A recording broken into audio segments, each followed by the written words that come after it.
I'm a 28-year-old woman, and like many brides-to-be, I was over the moon when my fiancé proposed after 6 years together. We'd been engaged for a little over a year, carefully planning what I thought would be the perfect wedding. It was going to be a vintage garden party, something that felt romantic and timeless. I'd envisioned pastel colors, wildflower centerpieces, and custom invitations with delicate floral designs. It was personal, intimate, and everything I'd dreamed of since I was a teenager. About 2 months after we announced our wedding date, my cousin Amanda, who was 30, shared that she had just gotten engaged. I was genuinely happy for her. We'd grown up together, and while we weren't super close, she was family. Things got a little weird when she mentioned her wedding date 3 weeks before mine. I didn't think much of it at first. She's older, so I assumed she wanted to get married sooner and start a family. Sure, it felt a bit close for comfort, but weddings happen all the time. Not long after, Amanda started showing what I now realize were early red flags. She casually asked about my vendors during family phone calls or text conversations. I didn't find it odd at first. She said she loved my ideas and was curious about how I found certain things. I figured she just liked my taste and might use it as inspiration for something different. I told her about my florist and the caterer we booked,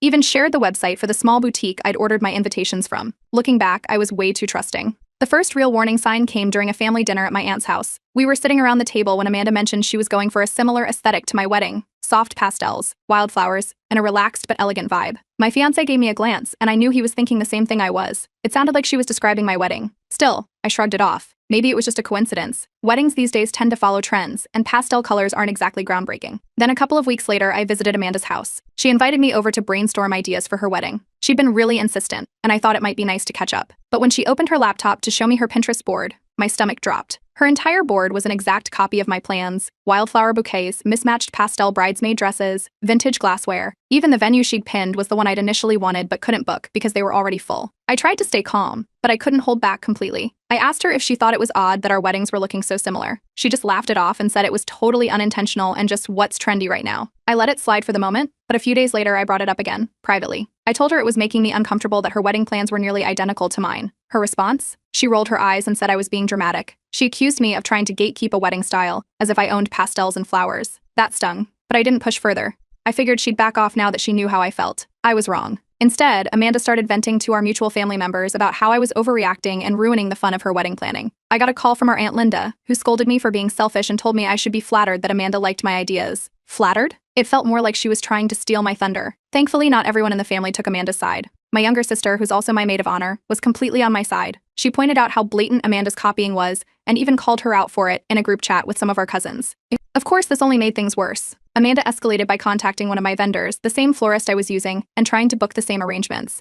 I only found out because the florist reached out to confirm she wasn't double booking anything for my wedding. Things really exploded in our family group chat after that. Amanda and I hadn't even spoken directly, but she was quick to post a long message about how I was being unreasonable and making her wedding about me. A few relatives chimed in to defend her, saying I was being a bridezilla. Others sided with me, saying Amanda was clearly out of line. It was a mess. The drama didn't stop there. Mutual relatives began hinting that they might only attend one of our weddings, and since hers was first, they'd probably pick hers to save money. As if that wasn't enough, Amanda started sharing bits of my wedding plans on her social media, claiming she was inspired by them. It felt like a complete invasion of privacy. My friends were my saving grace during all of this. They told me to stay strong and focus on making my day special, no matter what Amanda did. I tried, but by this point, I was seriously considering disinviting her. I hadn't made a decision yet because I knew it would just escalate everything further, but the thought was definitely there. By the time I realized how far Amanda was willing to go, I knew this wasn't just about weddings. It felt personal, and I wasn't sure how to handle it without creating even more chaos. Little did I know, this was just the beginning. Update 1. 3 weeks before my wedding, Amanda's big day arrived. I wasn't invited, but photos flooded my social media feeds within hours. The resemblance to my plans was shocking. Her venue was outdoors, set up like a garden party with mismatched pastel tablecloths and wildflower centerpieces. Even the bridesmaids wore dresses in the exact color palette I had chosen: soft blush, lavender, and pale blue. The invitations? Almost identical to mine, with hand-drawn florals and a vintage script font.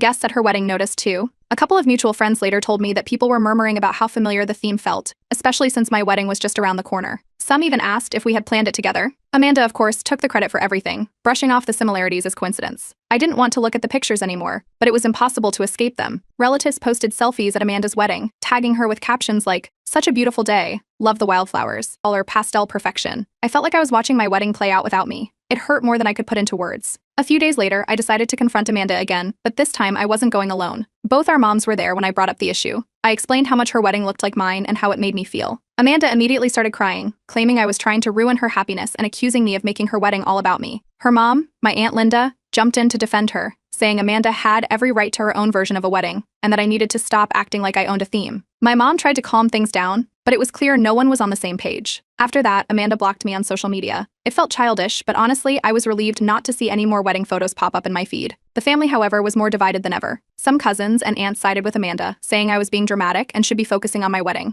Others, especially my sister and a couple of close cousins, were firmly in my corner, agreeing that Amanda's behavior was out of line. Then came the vendor disaster. I got a call from my caterer saying they had to cancel my booking. At first, I thought it was a scheduling error, but then I found out Amanda had spoken to them weeks earlier, claiming I was difficult to work with and warning them to be careful. I was furious. It wasn't just about the wedding anymore. It felt like she was actively trying to sabotage me. I decided to make a vague but pointed post on Facebook. I didn't name Amanda, but it was clear who I was talking about. I wrote about how hurtful it is when someone you trust undermines your plans and takes credit for your hard work. The post blew up. Friends, both mutual and otherwise, commented their support, with some even hinting that they knew exactly who I meant. Of course, this only added more fuel to the fire. My mom tried to mediate, suggesting that I and Amanda move on for the sake of the family. It felt like a betrayal, especially since she had seen firsthand how much Amanda's actions were affecting me. I told her I wouldn't be reaching out to Amanda again and decided to go low contact with a few relatives who were enabling her behavior. With only 3 weeks to go, I realized I needed to make some changes to my wedding plans. I didn't want guests walking into my big day and thinking they'd already seen it all at Amanda's. My sister stepped in, spending hours with me brainstorming ideas to make my wedding feel unique again. We decided to add more personal touches, family photos, handwritten notes at each place setting, and a new color scheme for some of the smaller details. It wasn't ideal, but it felt like the only way to salvage the day. Amanda must have sensed the tension, because she sent me a text a week before my wedding. It was a half-hearted apology, saying she was sorry I felt that way, but insisting I was blowing things out of proportion. She ended the message by suggesting I let go of the drama so we could enjoy each other's weddings. I didn't reply. To make matters worse, my wedding planner started showing signs of stress. She mentioned how difficult it was to accommodate the last-minute changes and hinted that I might be overcomplicating things. I couldn't blame her. It wasn't her fault, but it added to the pressure. Meanwhile, mutual friends weighed in. Some were shocked by Amanda's actions and called her behavior a low blow. Others tried to stay neutral, but it was clear they didn't approve of how she had handled things. I started to realize just how far-reaching the drama had become. In the end, I made a decision I was going to make my wedding about me. I stopped worrying about Amanda, her opinions, or what anyone else thought. I poured myself into making the day as personal and unique as possible, focusing on elements that Amanda couldn't replicate. It wasn't just about salvaging my wedding anymore. It was about reclaiming the joy I'd lost in the process. Update 2. My wedding day finally arrived. After all the chaos leading up to it, I was determined to focus on what really mattered, marrying the love of my life. The venue looked stunning, transformed by all the last-minute changes my sister and I had worked so hard on. The pastel color scheme remained, but we'd added personal touches everywhere. Framed photos of our families, a guestbook table filled with handwritten notes, and even a handmade love story timeline displayed near the entrance. It felt uniquely ours. Guests began arriving, and I was busy soaking in the details when I noticed an unexpected face in the crowd, Amanda. She wasn't invited, yet there she was, standing near the entrance with Aunt Linda. She had a bright smile plastered on her face, acting as if nothing had happened. I didn't want a confrontation on my wedding day, so I let it slide. Aunt Linda was likely behind her showing up, claiming it was just family supporting family, but I knew better. The tension was palpable. Throughout the ceremony and cocktail hour, Amanda managed to insert herself into conversations, making it hard for anyone to ignore her. I overheard a couple of guests whispering about her and the drama. One even asked me outright if I had invited her. I shrugged it off, but the awkwardness lingered. The reception started smoothly. The speeches were heartfelt and funny, until Amanda decided to grab the microphone. She wasn't on the schedule to speak, but she managed to make her way to the front during an impromptu moment. Standing in the middle of the room, she gave a rambling toast about how imitation is the sincerest form of flattery and how she and I had always shared similar tastes. Guests exchanged confused glances while my sister, sitting next to me, muttered under her breath. I clenched my jaw, but stayed quiet, determined not to let her ruin my moment. When it was my turn to speak, I decided to address the elephant in the room, indirectly. I gave a heartfelt speech about authenticity, originality, and how much thought and love had gone into making the day unique to me and my husband. The room erupted in applause. Amanda looked less than thrilled, and I caught her glaring from across the table. Things escalated during dinner. My mom and Aunt Linda got into a heated argument near the buffet table. I couldn't hear every word, but it was clear Aunt Linda was defending Amanda while my mom was trying to stand up for me. A couple of relatives stepped in to calm them down, but by then, the tension had spread to other tables. Cousins started taking sides, and what should have been a joyful celebration began to feel more like a family feud. Despite all of that, the reception turned out to be a huge success. Guests couldn't stop raving about the personal touches and how unique the wedding felt. One of my friends, a photographer, captured a stunning shot of the wildflower arrangements with the sunset in the background. By the end of the night, people were saying it was one of the best weddings they'd ever attended. Photos from the event began circulating on social media almost immediately. Friends and family posted pictures with captions like, "What a beautiful and unique celebration," and "Love how personal every detail was." The response was overwhelmingly positive, which must have hit a nerve with Amanda. The next morning, she started posting cryptic messages on her Instagram stories. One read, "Some people will do anything for attention," while another said, "Funny how people change when the spotlight's on them." The family group chat exploded again. Relatives who hadn't been at the wedding were now involved, debating whether I or Amanda had handled the situation better. Some accused me of being petty for excluding Amanda, while others pointed out that Amanda had shown up uninvited and caused drama. I left the group chat entirely. It was too exhausting to keep up with. After the wedding, I made the decision to go no contact with Amanda. It wasn't easy, but it felt like the healthiest choice. I also started limiting my interactions with Aunt Linda and a few other relatives who had supported Amanda's behavior. It became clear to me that I needed to protect my peace, even if it meant cutting ties. In the weeks that followed, I received countless supportive messages from friends, cousins, and even a few distant relatives. Some shared stories about how they'd always found Amanda difficult to deal with. Others praised me for handling the situation with grace. It felt validating to know I wasn't alone in seeing her behavior for what it was. One of the most unexpected moments came when Amanda's fiancé reached out to me privately. He apologized for her actions and hinted that the stress and drama had caused major issues in their relationship. He didn't go into detail, but I got the impression their engagement was hanging by a thread. The fallout didn't stop there. My family became even more fractured, with some members cutting ties completely. It was sad to see, but at the same time, I felt relief knowing I had drawn clear boundaries. My husband and I started planning our honeymoon, focusing on moving forward and leaving the drama behind. Looking back, I realized I'd learned an important lesson. Sometimes standing up for yourself means losing people who refuse to respect your boundaries. And that's okay. I was finally ready to close the chapter and move on. Update 3. After the wedding, I decided to cut off all contact with Amanda. I blocked her on every platform and told my mom I wouldn't be attending any events where Amanda was present. Some family members called me immature for drawing such a hard line, but others commended me for standing my ground. My sister was especially vocal in defending my decision, reminding everyone that Amanda had shown up uninvited and caused nothing but drama. Not long after, Aunt Linda sent me a long text. It started off with her usual passive-aggressive tone, accusing me of being too sensitive and holding a grudge, but it quickly escalated into a full-blown guilt trip. She demanded that I apologize to Amanda to keep the family together, as if I was the one who had torn it apart in the first place. I didn't reply. I wasn't going to play into her narrative. Predictably, Amanda retaliated. She began spreading rumors that I had only made my wedding unique to compete with hers, claiming I was jealous of how successful her day had been. A few cousins sent me screenshots of group chats where Amanda was ranting about me. Some relatives believed her, while others shut her down, saying she was being ridiculous. The division in the family only deepened. What really pushed things over the edge was a TikTok someone posted of Amanda's impromptu speech at my wedding. The video started making the rounds among friends and distant relatives. The comments were brutal, with people calling her speech cringe and wondering why she felt the need to steal the spotlight on someone else's big day. Amanda's behavior was no longer just family drama, it was becoming public embarrassment. A few days after the TikTok went viral, I got an unexpected call from Amanda's fiancé. He apologized for everything, saying he hadn't realized how far Amanda had gone until after the wedding. He admitted that she had been tracking my plans for months, deliberately trying to one-up me. He sounded genuinely sorry, but I could tell he was also frustrated. From what he hinted, the drama had caused serious strain on their relationship. Meanwhile, my sister took it upon herself to defend me at every opportunity. She wasn't afraid to call out family members who sided with Amanda, and her no-nonsense attitude made some of them think twice about their stance. It wasn't long before Amanda started calling these relatives fake family and accusing them of betrayal. The more she lashed out, the more isolated she became. Thanksgiving was the first major event after the wedding. True to my word, I skipped it. Several of my cousins decided to boycott as well, leaving Aunt Linda's house noticeably emptier than usual. I later heard that the dinner was tense, with Aunt Linda complaining loudly about how I was ruining the holidays and accusing me of tearing the family apart. Apparently, no one was in the mood to hear it, and the night ended early. As all of this unfolded, rumors started circulating about Amanda's engagement. Word got back to me that her fiancé was reconsidering the wedding altogether. According to one cousin, he was fed up with her obsession with me and the constant drama it caused. I wasn't surprised but tried to stay out of it. It wasn't my business, and I had more important things to focus on. Surprisingly, some distant relatives began reaching out to me during this time. A couple of aunts and uncles I hadn't spoken to in years called to share their support, saying they had never liked Amanda's attitude. One even told me about a time Amanda had pulled a similar stunt with a cousin's birthday party years ago. It felt good to know I wasn't alone in seeing her true colors. On a brighter note, I finally started focusing on my new life with my husband. We began planning our honeymoon, which we had delayed to save up for something special. The process of looking at travel destinations and daydreaming about the future helped me shift my energy away from the family chaos. While the family drama wasn't completely resolved, I felt a sense of validation.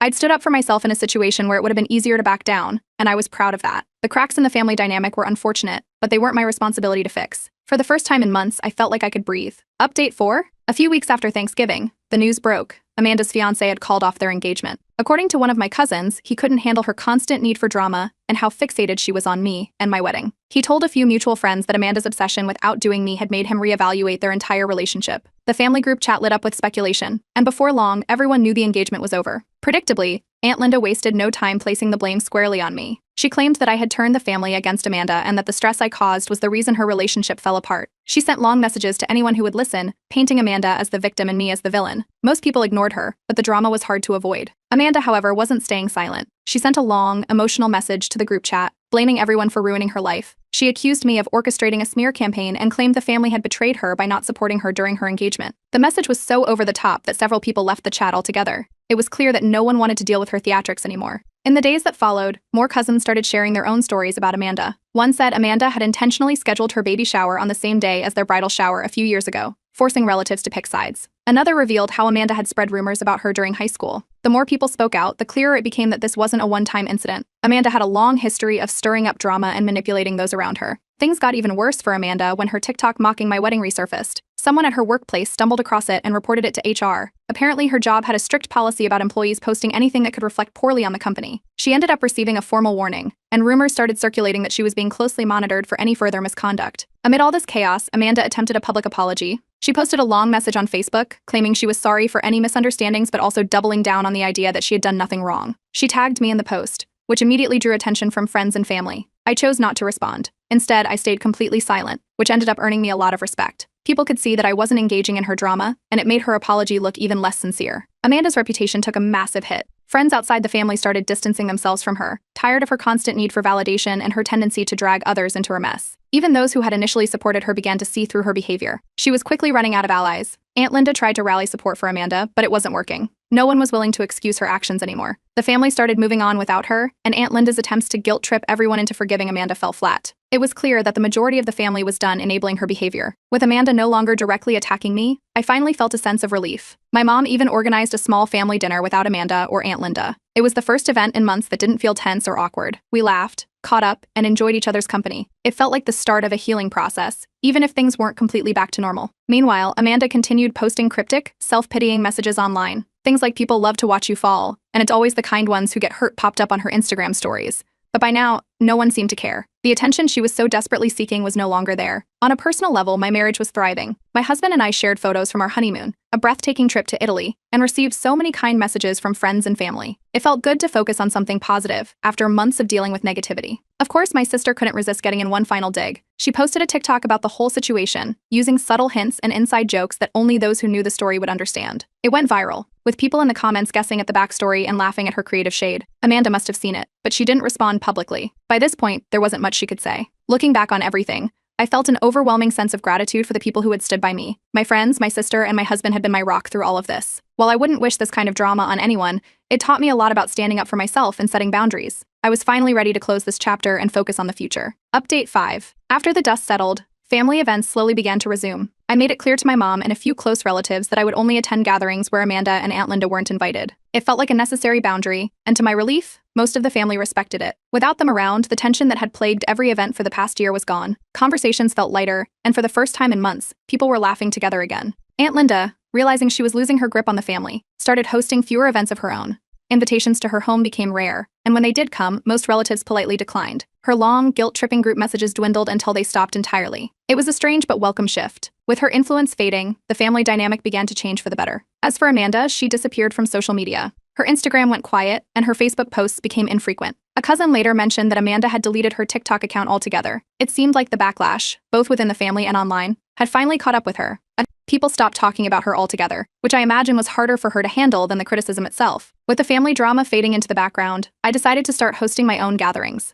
My husband and I threw a casual brunch at our home, inviting the cousins and relatives who had supported us during the wedding chaos. It was a hit. We had a mix of good food, great conversation, and even a few board games that everyone enjoyed. It felt so refreshing to create new traditions, ones that didn't include Amanda or Aunt Linda. Slowly but surely, we were rebuilding the family connections that had been fractured. One afternoon, a handwritten letter arrived in the mail. It was from Amanda. In it, she apologized for everything, saying she had reflected on her actions and realized how much hurt she had caused. The letter sounded heartfelt, but I wasn't sure if it was genuine or just another attempt to salvage her reputation. I decided not to respond. After everything that had happened, I needed more than words to believe she had truly changed. Meanwhile, my wedding became something of a legend in the family. At nearly every gathering, someone brought it up, how beautiful it was, how thoughtful the details had been, how much fun everyone had. It wasn't about outshining Amanda anymore. It was about how my wedding had brought the family closer together after months of tension. It became a symbol of resilience, and I felt proud of what we had created. Outside of family life, I started channeling my energy into my career. I had been working hard at my job, and the effort paid off. I received a promotion, along with recognition from my boss for my leadership during a challenging project. It was rewarding to focus on something positive and see tangible results. As for Amanda, she tried to make amends with other cousins. A few of them cautiously reconnected with her, but most remained distant. The damage she had done to her relationships wasn't something a few casual texts could fix. Her attempts to reinsert herself into family life felt half-hearted,